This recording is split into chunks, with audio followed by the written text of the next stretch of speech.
Welcome, everybody, to Mad Dad City. I think this is our fourth episode, maybe. Not really tracking so far. Today we have on our show Dr. Larry. He's here to promote his new book. New book, yeah. Power Plant Engineering. We'll get into that here in a little bit. It's also recently discovered that Dr. Larry is coincidentally also my biological father. We recently discovered this. Yeah, recently, yeah. That's right. Well, recently in the, grand span of time, it was very recent. Yeah, and the time, yeah. In the scheme of time, yes, I agree with that. All right, good. So what do you feel like talking about, Dad? I'll leave that a little bit up to you. Have you been following the UFO discoveries the last week or so? Somewhat. There was one I noticed this morning on Yahoo News, which has got to be the most authoritative, Yeah. Was it Las Vegas where this guy said he ran into a big 8-foot creature? So or there something? was one in Vegas. There was one in Vegas, but more the same week though. And I'd have to look it up real quick. But there was this. This one guy that credible military officer who had access for a certain amount of time, testified under oath. Yeah. For a certain period, a very credible witness.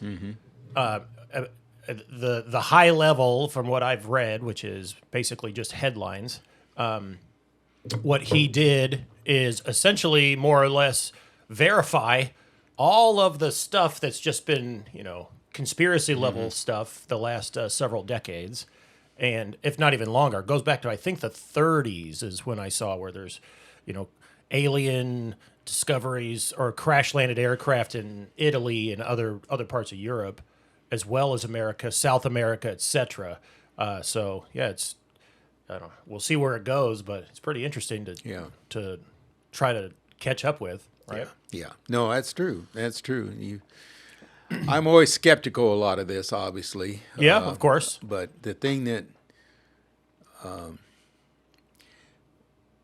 if this is true, they're actually coming from alien nations that are far more advanced than we are. Yeah, which would be awesome. Yeah, and which have also discovered time travel, traveling faster than the speed of light. Time travel, or I'm not sure if you follow this one guy. Bob Lazar is one of the main names, and he was I'm going to get this wrong, but he was some sort of advanced propulsions expert based in just outside, I guess, in Nevada somewhere, where he was just happened to be working when he was in his 20s. This is several decades ago. But he was recruited into work at not the Area 51, but offsite of Area 51, where they had some of the alien craft that they were trying to reverse engineer to figure out. And so he came in, he worked on these craft for a period of, I think, 6 to 8 months, and then afterwards started to tell his story. And this was decades ago where he started to tell it, but part of what he's trying to reverse engineer was how they were able to generate gravity with their devices. So it's more of it's not necessarily a time travel, but it's potentially you can pinpoint where you want to be and then use gravity to pull you towards it some sort of fashion. And his story has remained remarkably consistent throughout decades. And if you just listen to his interviews where he's just talking, and it's hard to sense that he's not, Oh yeah, he's not actually telling the truth. And it's, various interviews throughout decades. Now the government turned his life upside down when he started to tell the truth. He actually had some other people come out of the woodwork too. They immediately disappeared and went in and decided not to go down the route that he went. So a lot of what he stated is also, I think, verified from what this guy was just, stating under oath. So it's like Independence Day type stuff, right? Where it's actually potentially valid. which would turn a lot of people's perceptions of our exclusive, place in the universe, turn it upside down. Well, it's hard to believe that with all the different galaxies and stars and everything else that there isn't life out there. See, you know. a man of science. But again, you have to look at the vast distances out there. Yeah. And you think of space. Well, what is space? It's basically infinity. I mean, it's just goes on and on and on. And that's something that's a hard concept to accept. But it's difficult to even wrap the concept of infinity is wrapping your mind around infinity. Just our singular galaxy, the Milky Way. I try to explain to the kids how large it actually is. So for the last 2,000 years, if you had been traveling at the speed of light with a goal of going from one end to the other, you would be 2% of the way there. And you can kind of see it sink in a little bit, but these mass concepts of numbers that kids or just anybody generally can't get their mind around.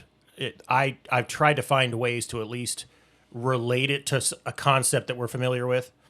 One of them is time, right? So the traveling at the speed of light for 2,000 years only gets you 2% of the way across our singular galaxy, which alone has hundreds of billions of stars and hundreds of billions of planets. And our singular galaxy, which is what we see when we look out across the night sky on a clear night without a lot of light pollution, then there's hundreds of billions more of our galaxies. So it's very difficult to get your mind around it. It's like the concept of million and billion and trillion. I think we've talked about this before, but I try to explain to the kids too that the difference between million and billion is vast, right? True. So I think I saw the look on their face when I tried to use the concept of if you were to earn $1 a second, right? If you found a job when you were looking for a job and you were to earn $1 a second all day every day, and you only had you could only collect on that money either at $1 million or $1 billion, and the catch is you can only collect at the end, and you can't earn any other money in any other way throughout the time while you have this job.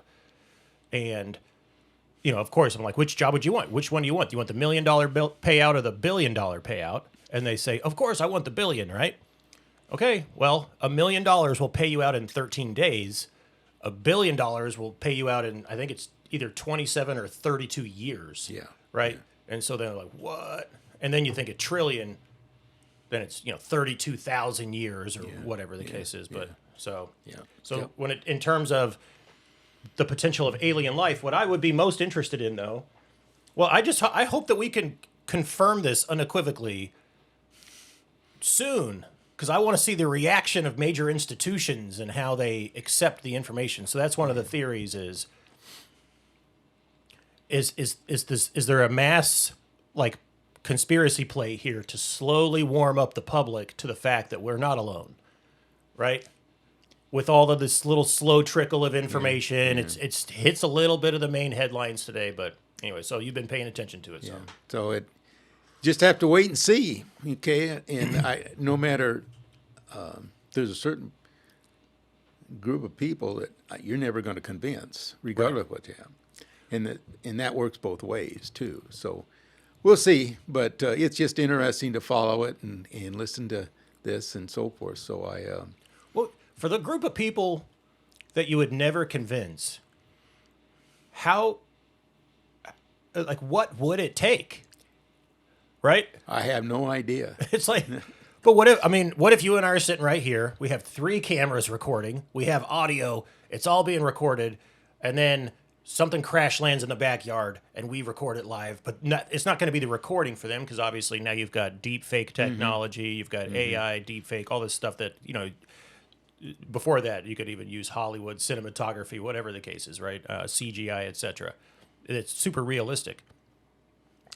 I guess it would have to happen to them in order for them to accept it. And that's what a lot of people that actually have the stories is like, I never believed it. It happened to me. Now I believe it, type of thing. I mean, as long as I come out of it safe and unharmed, I hope it happens to me. I'd like to confirm this stuff, even if I'm not allowed to state it or to talk about it. I would at least know. Yeah, that's You know what I true. mean? That's true. That's right. That's right. But again, we'll see. Yep. Well, I'd like for it to happen. I'd like to see religious institutions. I'd like to see, obviously, the government's shift. I'd like to see. I mean, I just don't know if I don't think the general public would feel safe enough. And it would be super disruptive, like to actually conceptualize that there's another civilization far more advanced than we are. That we're basically at there's nothing we can do to sway them if they really chose to do something to harm us. Yeah. I would. I don't know. I personally am okay with it.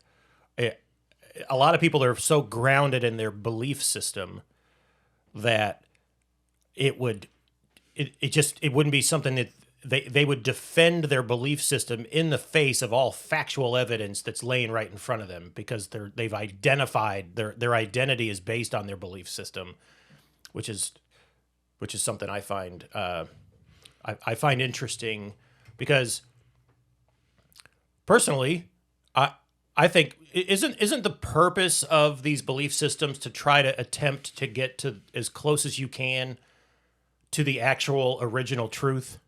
That's the stated intent, but it shifts over time to become something different than that, I believe. Where if your identity is tied to it and you're unable to accept new information into your belief system, then that's unfortunate, because that slows down the ability for us to adapt, I think, as a society, right? Doesn't it? Wouldn't that make sense? I don't know. Yeah. Personally, if I have any of my beliefs challenged by new evidence, I'm inspired by that, right? You've learned something new. Now you have to shift your beliefs, and you've kind of awoken to a new reality that you didn't know existed before, which is opening a new door to a new possibility. That's all. No, I don't. A lot of people don't take that same. They don't look at life that way, I don't think. So. Well, too, it's people are pretty much wrapped up in their own their own lives, and with families and work and everything else going on.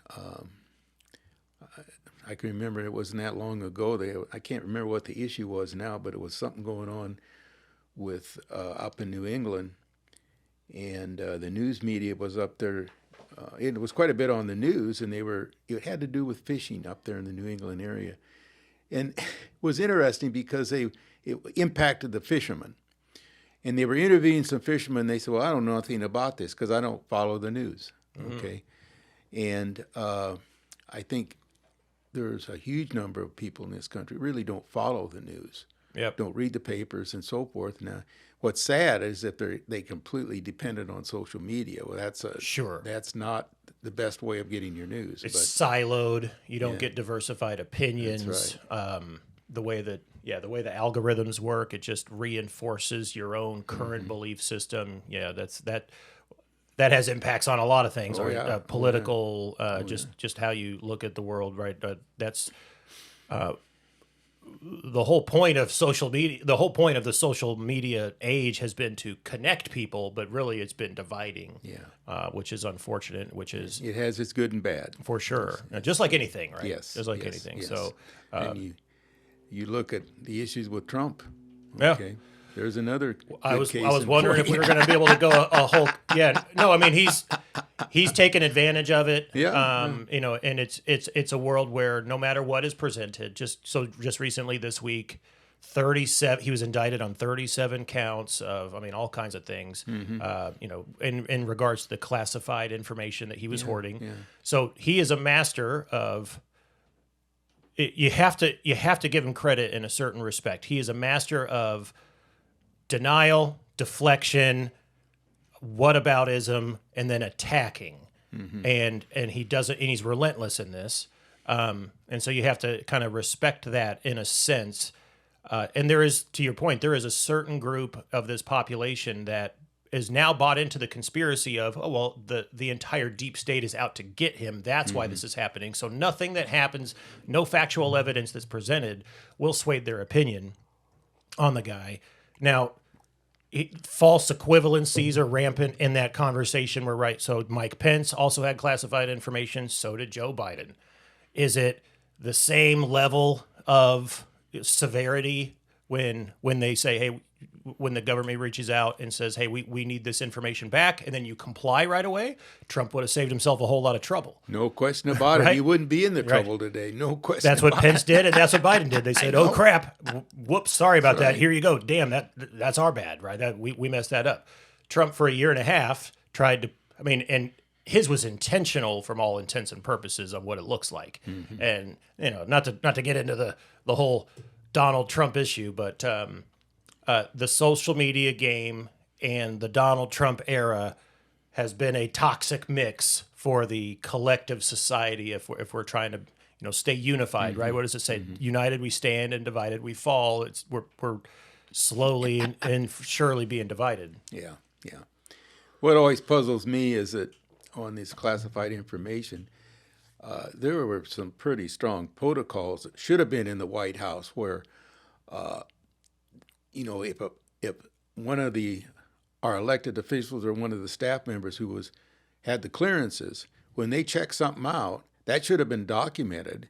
And then when they left office, that should have been documented so they knew what to return. Troves of this information. I know. And I know. if you read the details, I read once or twice through on a couple different articles. This stuff was nothing to be messed with. There were several of these documents were so classified that the secret codes were even classified. Or, I mean, the codes were secret.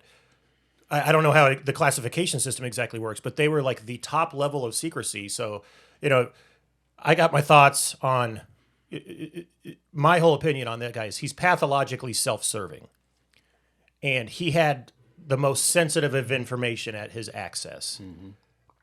And he's certainly not doing that for no reason. Yeah. So if he's pathologically self-serving, he has information that's gravely damaging or potentially gravely damaging to the country. There are adversaries that are out there that are willing to pay, whether it's monetarily or with favors or whatever the case is, a high price for access to that information. He's not just sitting on it for no reason.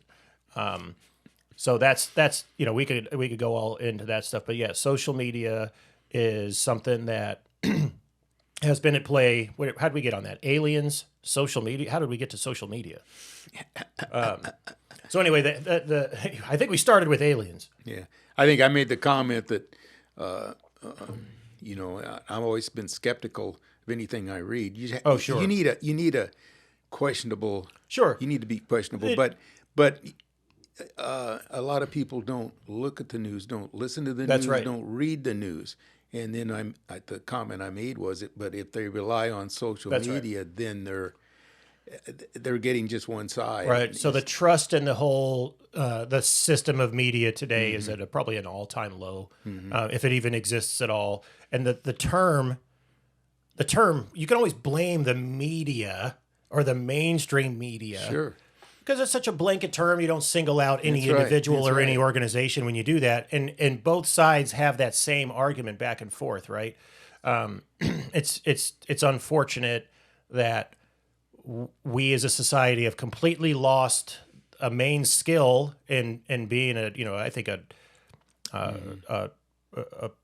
we've lost the main skill of just listening to others, which one is it's a life skill that helps you to be a good person, right? Empathy, those types of things are being diminished as we lose the ability to just listen to others, even if we completely disagree, and to find common ground first and then discuss, because we still have there's tons of people I disagree with that I connect with, that I am friends with, that we talk with, about stuff. You might avoid sensitive issues like politics just out of basic decency. But I'm willing to listen. Yeah. Let's hear it. As long as it doesn't have to turn into an argument.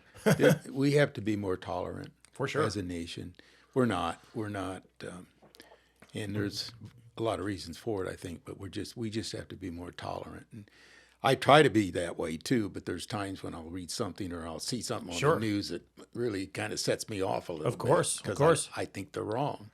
So, Well, but anyway. wasn't it in the Facebook trials? I forget the gal's name who was, she was on the inside of Facebook and their meetings on how they were assessing their platform, what drives most attention and the most engagement with their platform, and the number one emotion was anger.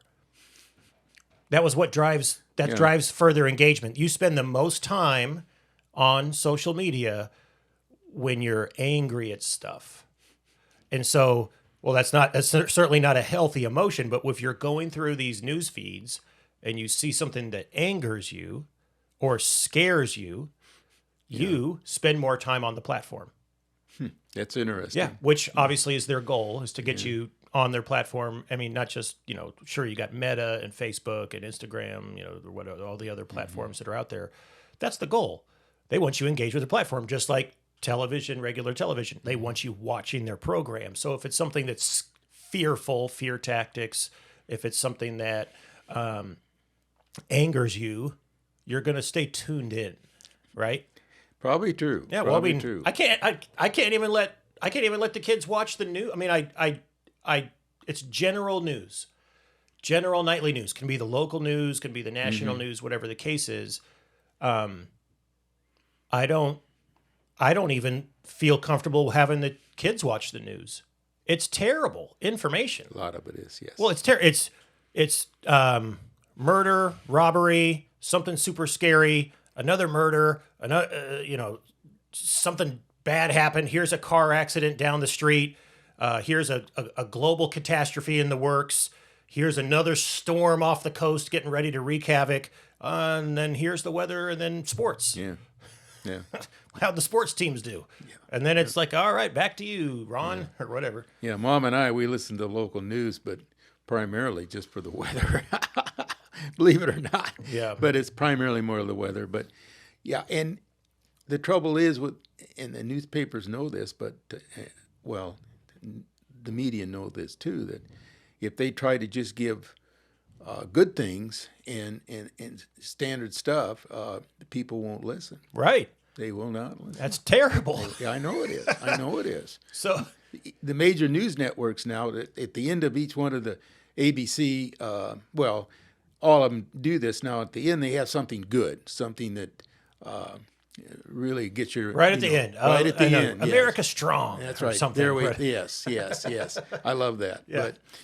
And that's good. But I just would like to see more of that, I think. But there's a few web channels that are devoted to just positive news, Is there? but Okay. obviously they don't do very well. No, because that's I mean, when I read up on this type, somewhere I came across this, but it's a natural human part of how we are, part of our psyche that was developed over millions of years as we evolved as a species. Because when you're collecting berries, out in the forest, whatever the case is, and you hear a twig crack behind you by 10 yards, if you don't assume the worst, you're probably dead, right? So we just don't need that. We just don't need that in our psyche anymore, but it's still there. And so, yeah, we have this element that was basic to our survival as a species that now is one of the elements that's kind of potentially going to become our undoing if it continues to get worse. So just this attraction to negative information, fear tactics, all that stuff, and it goes back into how we evolved. I mean, it makes sense, right? I guess if you're 20,000 years ago, you venture out of your cave, your family hasn't eaten for 3 weeks. You're trying to hunt, or check a trap or go down to the stream and catch some fish, and there could be a saber-toothed tiger over the hill, or whatever the case is, right? You definitely need to be alert, and your senses are tuned into stuff that is dangerous, right? And so that's where your attention maintains. And if you don't know for sure, you get the hell out of there. yeah, right? That's right. That's right. Yeah. We just don't. Yeah. We just sit in the comforts of our home today with all of the conveniences we have and just stay attracted to the negativity.